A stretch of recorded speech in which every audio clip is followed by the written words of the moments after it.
Hello, this is Alan Summers, also known as the Bum in the forums, and welcome to my DT700 unboxing video. So that's the box with the DT700, but before we get to that, let's take a look at some of the setup items that I'm going to install in this helicopter. First, we have the Grotner ESC. It's 120 amp, high voltage, opto. And then there is a fan that goes with it. We have three, get these flipped around the same way, King Max servos, which are rated at 229 ounces at 8 volts. And the speed is somewhere down around 0.05.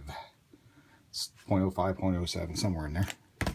Okay, tail servo is going to be an RJX FS0521 THD. I've used this on my DT520 and it works so well that I decided I'd use it on the DT700. Receiver, this is my Grotner DR16L. It's the cheapest receiver that they have that has the diversity antennas on it, and which is important for a large aircraft. And I have an old kind of hybrid V-bar. It's a black controller with a blue sensor, and it also has a Bluetooth module attached to it.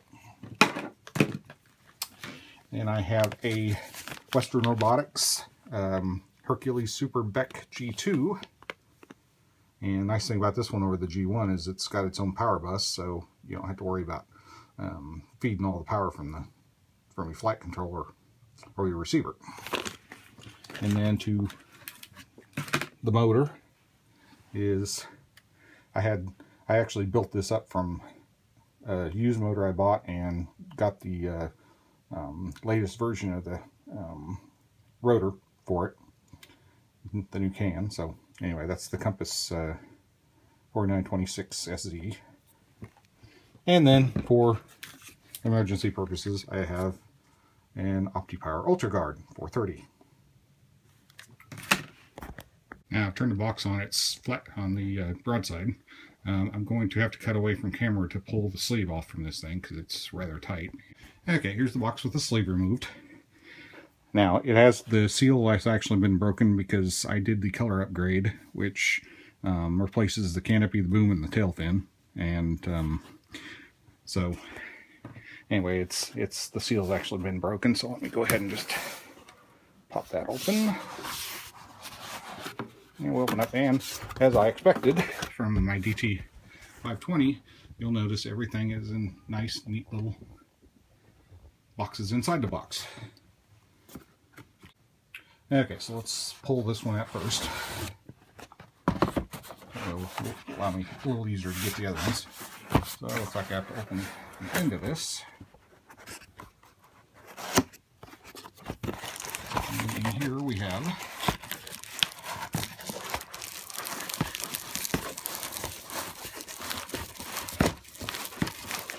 the long parts. Even while I do this, alright, so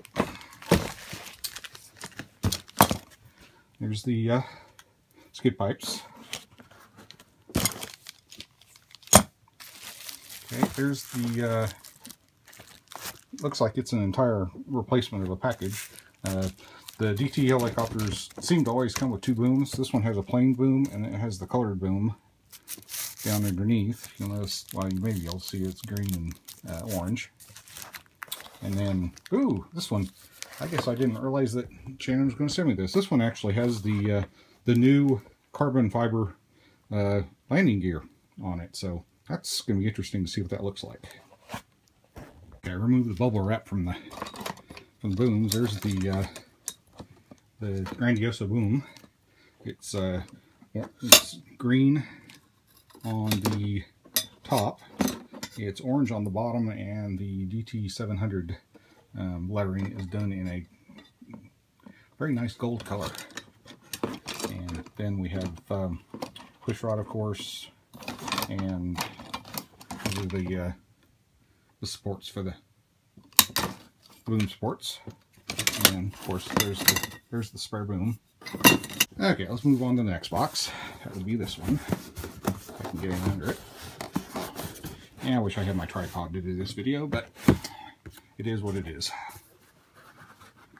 And this one had been opened too, it appears. So I'll open this. There's the blade holder and the stock white landing gear.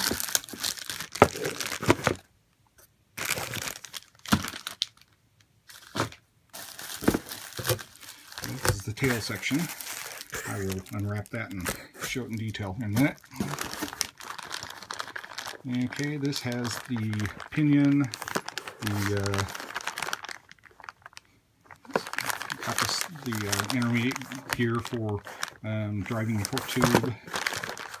Has the canopy mounts and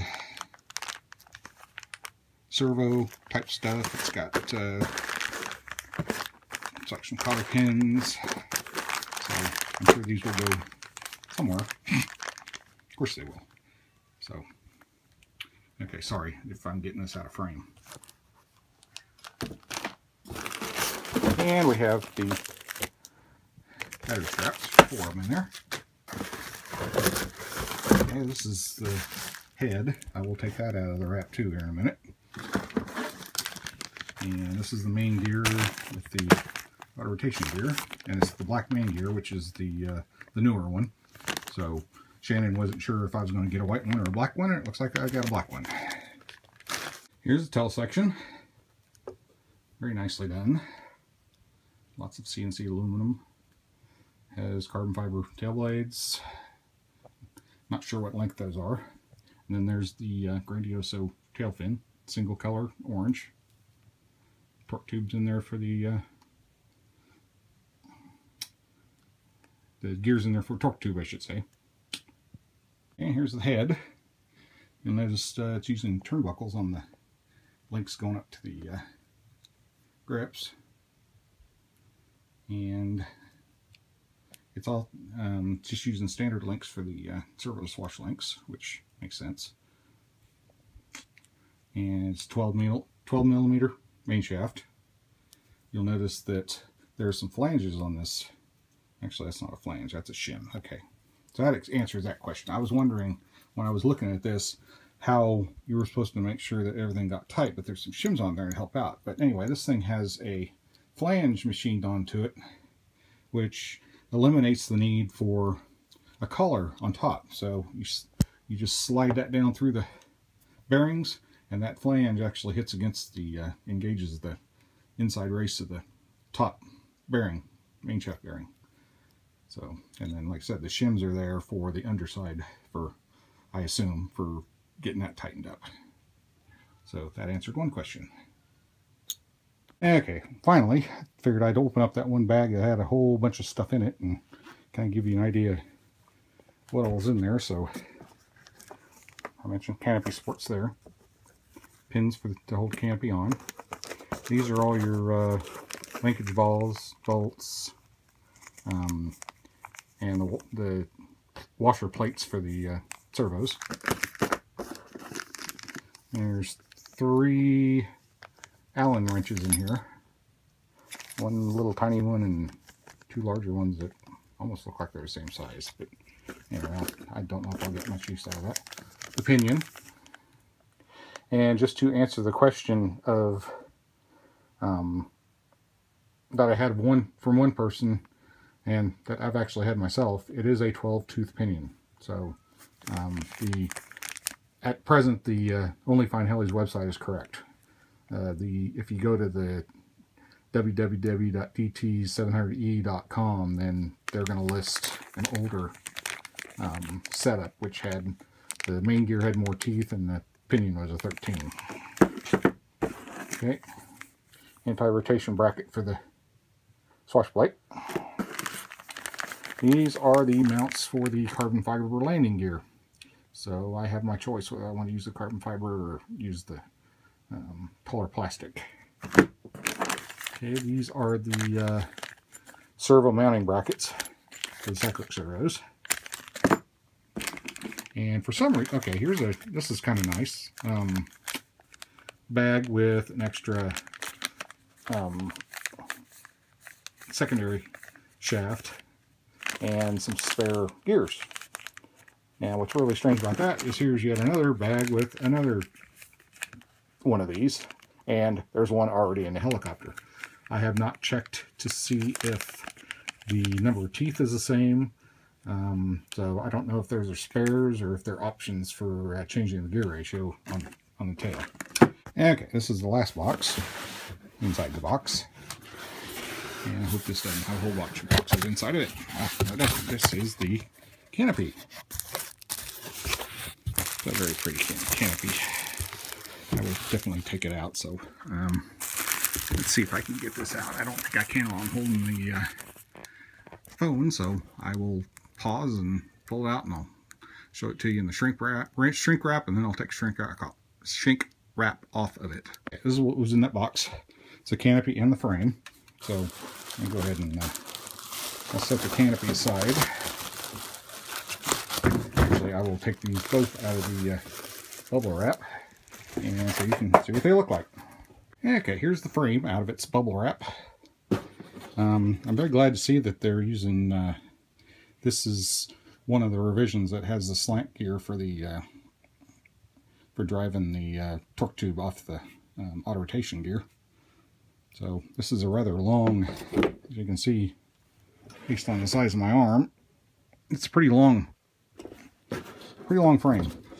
And one thing I really like about this frame is the fact that they've really put a lot of places for you to put things. So they even have a little shelf right here for putting a receiver. If you want to put your gyro down there, you can do that too. Plus you have your regular gyro shelf up here. And that's your motor mount. That's your wing shaft. That's for your speed control. Batteries are saddle mount. So one of them straps on that side. One of them straps on that side. Here's the canopy. And the lighting in here doesn't really do this thing justice. And I don't think you could on video anyway, but the colors are very bright. Very reminiscent of the colors on my DT520. So that ought to look really nice in the air. At the very bottom, under all the boxes, here's the manual for the helicopter. This thing actually has diagrams for every part, even the parts that are pre-assembled. So if you need to go in, well, I should say when you need to go in and repair something, then you've got all the explosion diagrams that show where everything needs to go. And so you can see this is pretty detailed. And give you all the part numbers up here. So anyway, that's the manual. You can get this same manual as a PDF on smackzone.eu. I'd like to see that as a searchable PDF. Right now it's just image. The pages are images, and they're just slapped into a PDF, so you can't actually search for text. But anyway, I'm sure I will get good use out of this manual in those areas where I'm not sure what I'm doing, which, believe it or not, happens a lot. So, thanks.